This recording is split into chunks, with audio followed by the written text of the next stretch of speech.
Na mtazamaji, bila shaka tunaendelea kuzungumzia masuala ambayo yako katika vinywa vya kila angalau Mkenya au mtu anayeishi katika ulimwengu huu, kwa sababu wale ambao ni matajiri wanaendelea kutajirika, wale ambao wako katika hali ya uchochole, ufukara wanazidi kuongezeka. Ken, nilikuwa nimezungumzia swala la uajiri kwa mfano. Kampuni nyingi zimekabiliwa pia na wakati mgumu kiuchumi na masuala mengine. Nyingi zimefungwa, japokuwa serikali huwa inashikilia msimamo kwamba wakati nyingi zinafungwa, nyingine zinafunguliwa. Lakini tatizo kubwa huwa ni hata ikiwa zinafunguliwa, utakuta kwa yule ambaye anafanya kazi pale hafanyi katika kiwango cha mshahara pengine anaostahili. Sasa tueleze kama kampuni pia zimechangia, iwe ni za kibinafsi au zile zimeanzishwa katika kupitia michango ya serikali, kwamba pia zinalazimika kuwalipa mshahara mdogo watu ambao wangestahili kupewa mshahara mkubwa. Tuchukulie pia mifano ya serikali, kwa mfano inavyoendesha shughuli zake wakati wa kuwalipa. Tumie mfano hata madaktari wanagenzi walipokuwa wakipiga kelele. Sheria inasema kwamba walipe laki fulani, lakini serikali inasema tuna shilingi 70,000 peke yake za kuwalipa, ambayo inaleta pingamizi. Sasa ndio hali ambayo tumejikuta kama wananchi, kama Wakenya. Hiyo jambo ambalo umezungumzia ni jambo ambalo sisi wenyewe kama wale watu ambao wako kwa informal sector, ambayo kama bodaboda nini, tumelishuhudia sana, kwa sababu Kenya sasa imekuwa nchi ambaye watu wengi ndio uweze kusurvive kulingana na vile economy iko.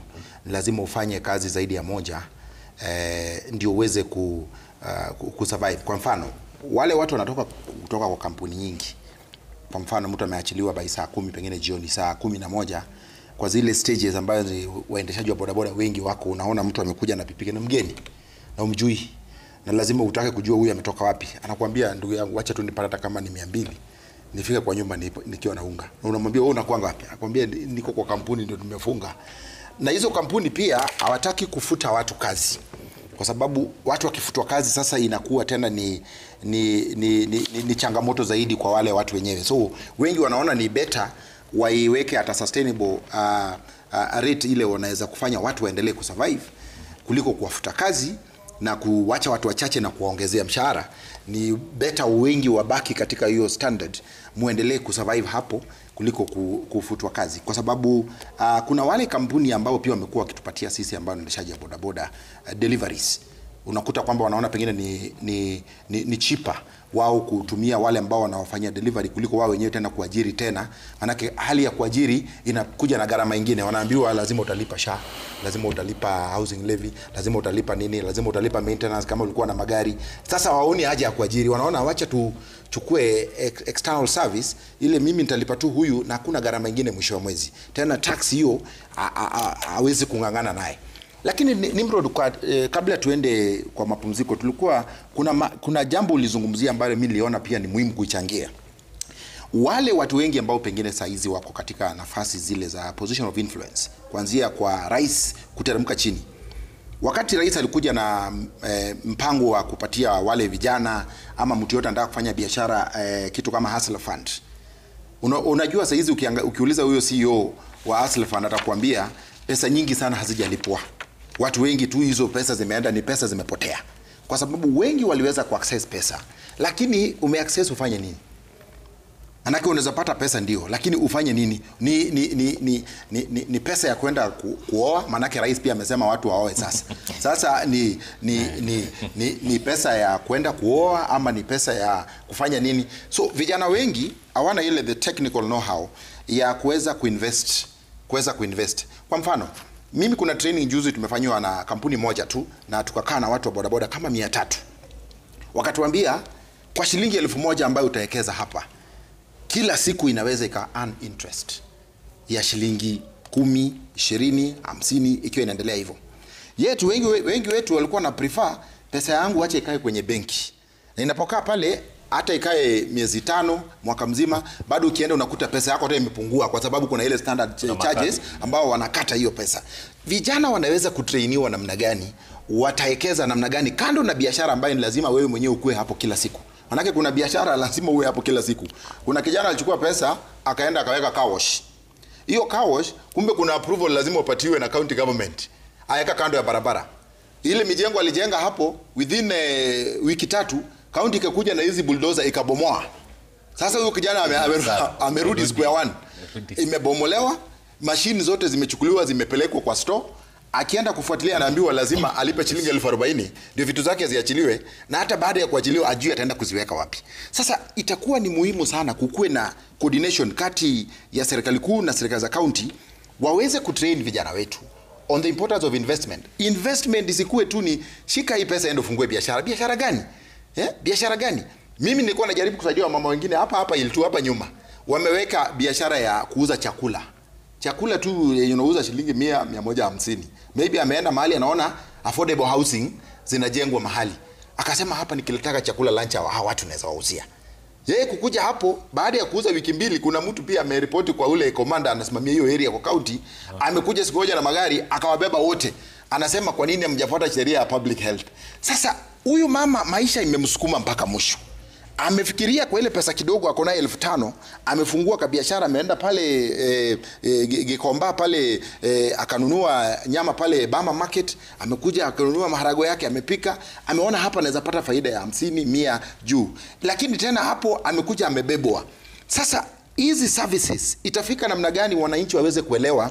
Mimi nikiwa na 1000 yangu 10, hii 10,000 kando na kuweka biashara ambayo lazima mimi niwe hapo kila siku, kuna mahali ninaweza weka hiyo 10,000 inipatie another izalishe pengine 1,000 juu ama 1,500 juu, na mimi niendelee kufanya biashara nyingine. Manake hiyo ndio kitu I think Rogers amezungumzia.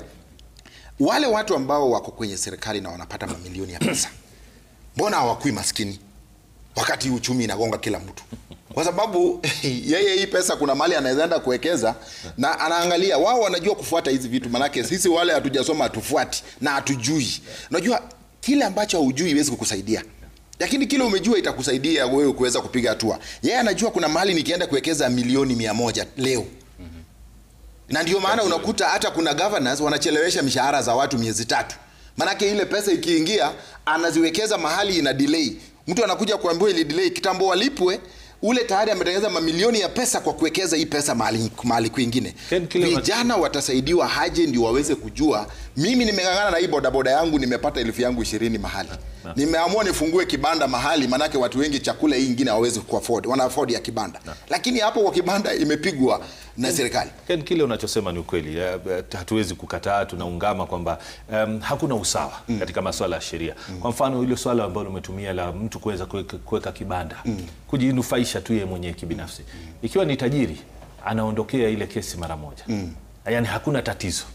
Atakuwa anajua njia gani atafuata ya mkato, atakuwa anajua ni nani atakayemhonga, au anajua ni nani atakayempigia simu. Amwambie kibanda changu kiko mahali fulani, nimeweka mabanda yangu pale na kodisha watu bila kufuata sheria. Lakini siku zote inakuwa maskini lazima anakuwa mnyonge zaidi. Roda, nafikiri unaweza kuchangia. Hapo ni kweli kabisa, manake ukiangalia kama hapo tuko jijini Nairobi sasa, unapata yule mwananchi wa kawaida kabisa, wajua kali ya chini kabisa, ako na uwezo ya kutoka hapa aende anunue pale Gikomba nguo ya 100 akuja ama 50 ause 100.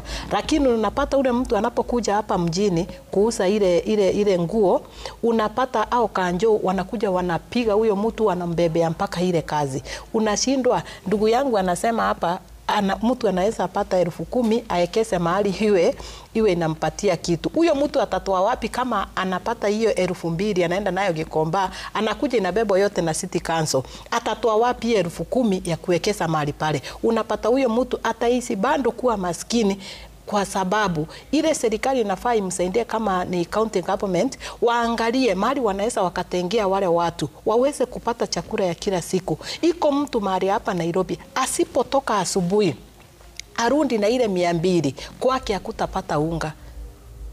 Asipotoka hiyo siku awe mboma yake watapata kitu ya kuweka kwa mdomo.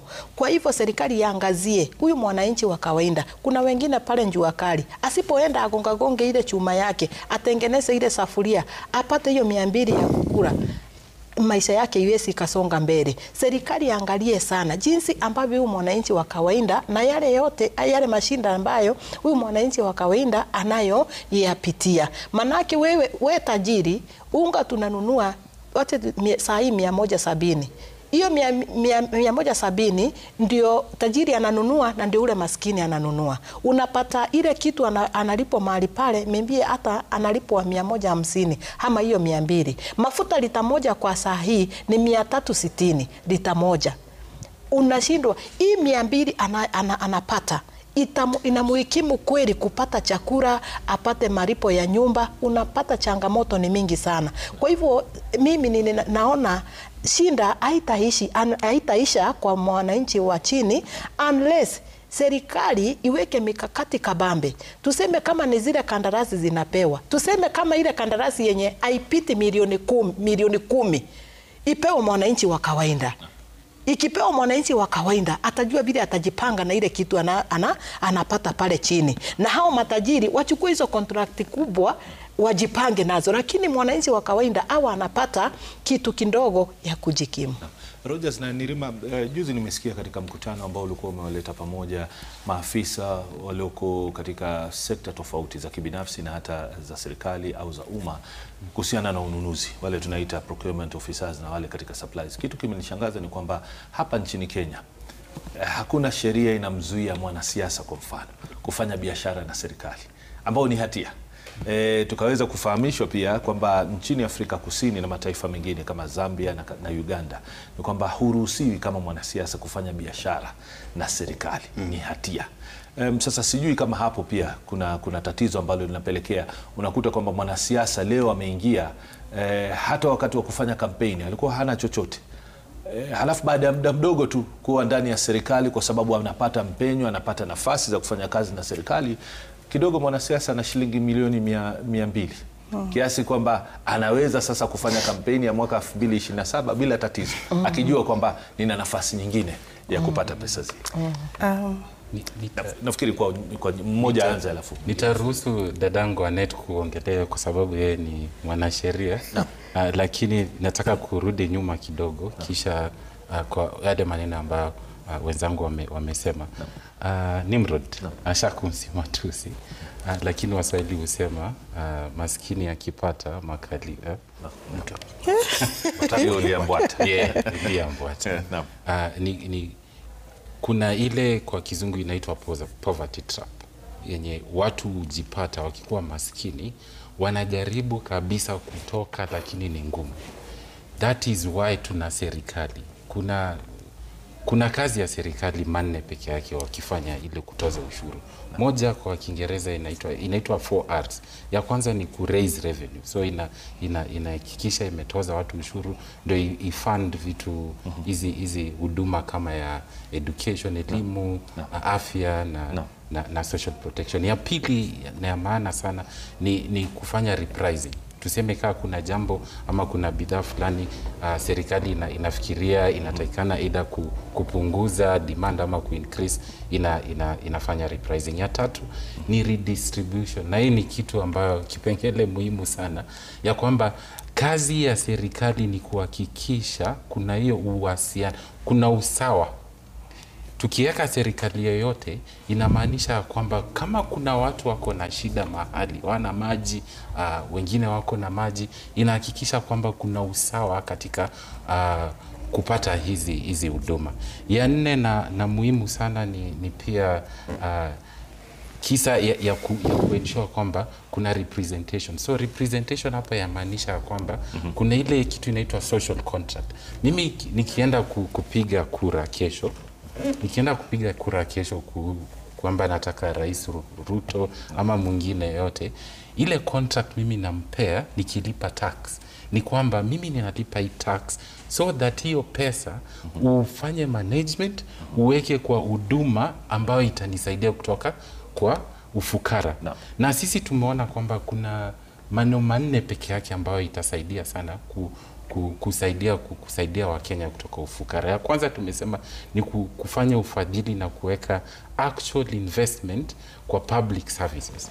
Hii public services tunasema clearly that those public services lazima ikuwe universal, yani inafikia kila mtu, na ikuwe bure ama free at the point of use. Kwa sababu sasa hizi tunaambiwa tuko na free primary education. Ndugu yangu, tangu 2003 wakati wa Kibaki tulikuwa na capitation ya primary school ya 1420. Hadi wa leo bado tunapata hiyo capitation, lakini shida ni hiyo capitation kwanza ni chini. Ukifanya calculation, ufanye usawa, utapata kwamba hiyo 1420 ni kama leo shilingi 250 peke yake. So kwa actual numbers, financing for education Kenya reduced by 80%. Na hiyo tunajua kwamba education is the greatest equalizer. Mtu ambaye amepata education inasaidia kuchange demand and everything. Tukiangalia maneno ya afya, tunaambia watu SHIF ya kwamba lazima ulipe hiyo contribution ya shilingi ngapi saizi? Imefika mtu ataambiwa afike 6,000 ama wangapi kwa mwaka? Kwa mwaka nafikiri karibu shilingi 7,000. Ndivyo. So we imagine mtu ambaye anapata shilingi 200 kwa siku ama 30, ako na hiyo atachagua nini? Atachagua kula ama atachagua kula? Na tunaona kwamba investment sasa hivi kwa afya ni 6% peke yake. Ile ambayo dadangu ameongelea kuhusu Abuja Declaration yenye Kenya ilisign mwaka wa 2002 kitambo sana, ikasema kwamba sisi tutafanya investment ya at least 15% ya all our budget iende kwa wapi?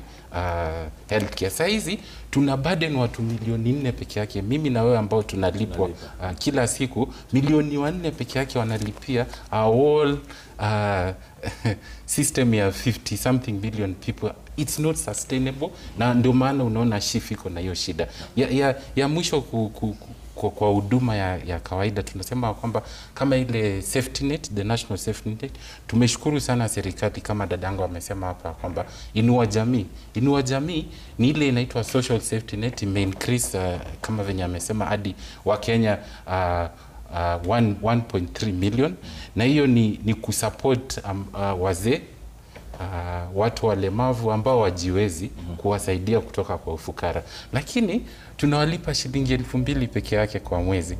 Kumbuka tumesema ile mstari wa poverty line ni 3,900. Kitu ya kwanza ambayo tunaomba serikali ni kwamba kama kwa hii particular social services ndio ifanye social protection work Kenya, tunahitaji kuongeza hiyo pesa hadi 3,900. Na kitu kingine ambacho ni important pia, tumesema kwamba tunahitaji kukuwa na fair taxation. Sasa hizi taxation yenye tuko nao nchini inakandamiza. Tutakuja hapo kwenye taxation kwa sababu pia tutasuluhisho baadaye. Nerima, nafikiri nafasi nzuri kuchangia hapo. Asante. Labda kabla sijachangia, nimekumbuka dadangu Roda alipokuwa akizungumza ya kwamba wale wananchi wa kawaida ataenda kujikomba, kwa mfano anunue nguo, aseme atauza, halafu atapigwa pale na kanjo. Nikakumbuka wakati hii serikali ya leo ilipoingia pale 2022, kulikuwa na mkubwa wa serikali ambaye alisema kwa wale wakubwa, wale wako kule juu, wanapokuwa na ile tuhuma ya uvuzaji wa pesa za umma, wanafaa wapatiwe special treatment. Hata mkikuja kuwashika, msiwashike kiholela holela. So ndio nikakumbuka tunapozungumzia hii utu wa kibinadamu ni nini ambacho tunazungumzia. Tukikuja katika swali lako, Conflict of Interest Act 2024, najua kulikuwa na taswishi sana sana kwa wale members of parliament, kwa sababu walijua ikipita inamaanisha njia zetu za kupata pesa zimefungwa.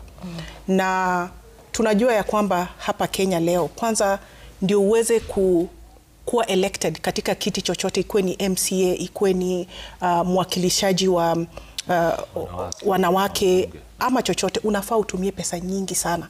Yani zile pesa ni kuwahonga wananchi wa kawaida, so that ukiingia pale hata wewe pia ufanye juhudi kufanya nini? Kurudisha zile pesa.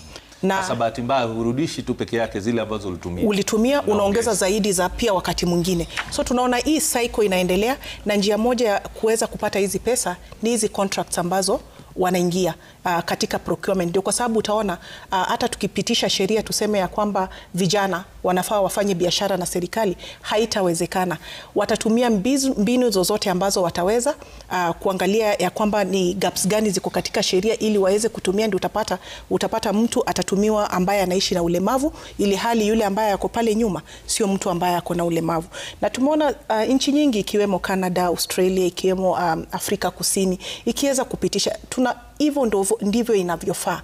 Lakini tunaona ya kwamba sheria zetu zimelegea kiwango cha kwamba yule aliye juu atafaidika zaidi. Kwa mfano huu mwaka peke yake tunapozungumzia, tunaona ya kwamba idadi ya kampuni ambazo zimeweza kufungwa iko 24%. Na hiyo 24% ni juu sana ikilinganishwa na zile kampuni ambazo zinakuwa registered ili kuweza kumwajiri mwananchi, hali ambayo watu wanaishi ni ya upweke.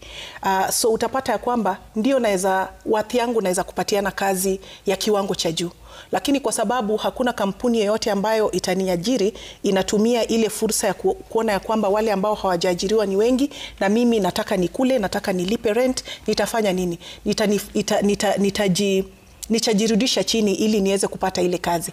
Ndio kwa sababu tukizungumzia ya kwamba zile poverty levels zinaweza kushuka, itakuwa ni kitu ambacho si rahisi sana.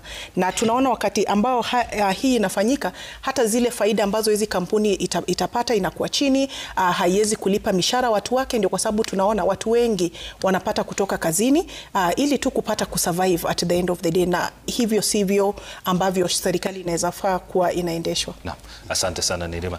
Tunapumzika kidogo, lakini tutakaporejea tutakuwa tunasikiza kauli za wananchi kutoka Taita Taveta, tutasikiza kauli za wananchi kutoka kaunti ya Machakos, Nyamira na hata Samburu, halafu tuweze kujumuisha maoni yetu, manake baadaye pia tutaka tuzungumzie, je, zipo suluhu ambazo zinaweza tuondoa katika hali hii ambayo tunazungumzia sasa, ama hakuna suluhu kabisa na hali itaendelea kuwa kama ilivyo kwa sasa hivi. Tutakwenda mapumzikoni, usiondoke hapo.